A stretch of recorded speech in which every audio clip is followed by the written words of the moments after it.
So what are some of the struggles that you faced being a young Black entrepreneur, you guys working together, especially kind of under the hood of Airbnb? You guys do your own thing, but Right. kind of you were initially trying to work with Airbnb. And so what were some of the struggles that you faced pulling away from that and trying to start your own thing and stuff like that? Being young, being Black, maybe not having, the typical things that a business might need to start up. What are some of those things? I mean, you just said it yourself, and I'm sure you're going through, your Absolutely. own growing pains yourself, Yes. being a young Black entrepreneur. But a lot of it is, so we just don't have the infrastructure that I think a lot of our counterparts in Silicon Valley or in other majority spaces have. So, for example, we can't go to our parents and get a $25,000, $50,000 loan to start a business. Right.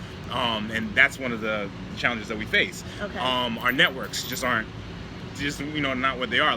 So me, Steph, Rania, we always tell people, we didn't go to Stanford, we didn't go to MIT, so we don't have the backing of, or our alumni is, schools saying, exactly, hey, we're gonna back you guys. We're a major player in Silicon Valley, here's $100,000, let's see this work, those are one of the early challenges that you do have to deal with.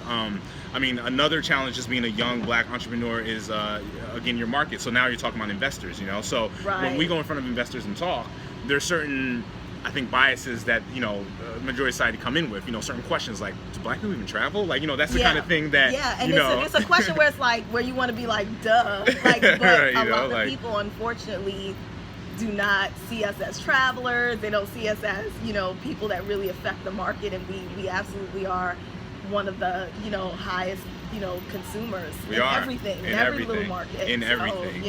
And so I think that's another thing we face. And then third, and this just goes to anything, this is just the audience, and I think a lot of times, and unfortunately, when the audience as a whole, when you see, so for example, you see a Mark Zuckerberg comes out and says, I made this, product Facebook, or someone comes out and says, I made this product, Twitter or Snapchat or something like that.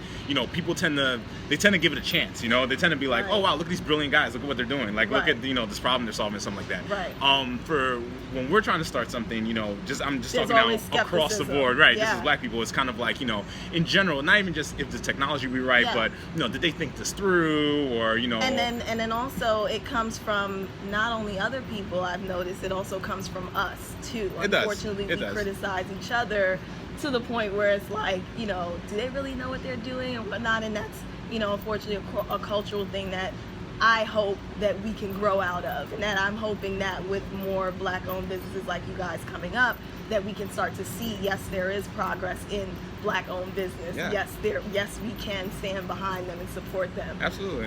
So I totally understand that. So what else?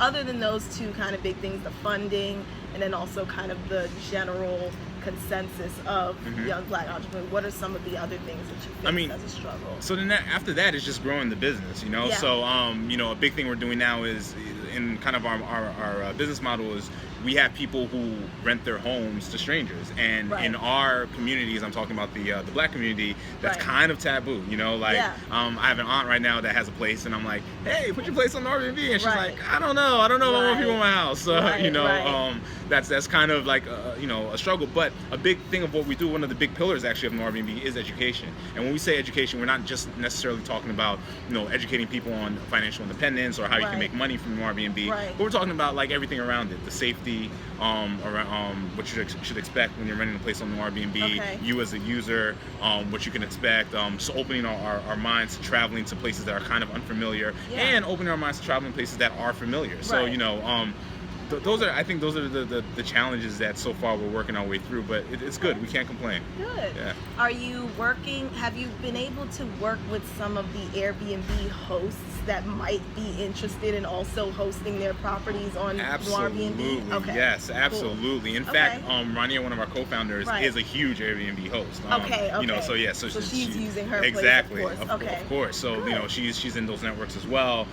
Just people you meet. My parents just in France, for example, they had a little vacation a few weeks ago, and my mom told me, she's like, yeah, I got the woman to put her place on Noirbnb. I was like, thanks, Mom. There you go. You know, like, I appreciate it. Word of mouth is so huge. It's so huge in our community. It's so basic, huge. But it's so huge. It is so huge. The internet and social media, all that stuff is great, but just talking to other people is a big thing. Yeah, absolutely. Cool. So like, you know, that's a huge market for us. You know, if you have your place on Airbnb, put your place on Airbnb. You know, like and just letting people know that, you know, we are there, and again, I know we're talking about the black market and the black community as a whole, but there's nothing scary about us, and ultimately that's what we're talking about here, right? When Airbnb people don't want to rent to young black people, is because they think fear. Oh, you know, whatever's going to happen is going to happen. They're going to rent some sort of, I don't know, out of my house, but you know, there's nothing scary about this. Fear. Got it. Okay,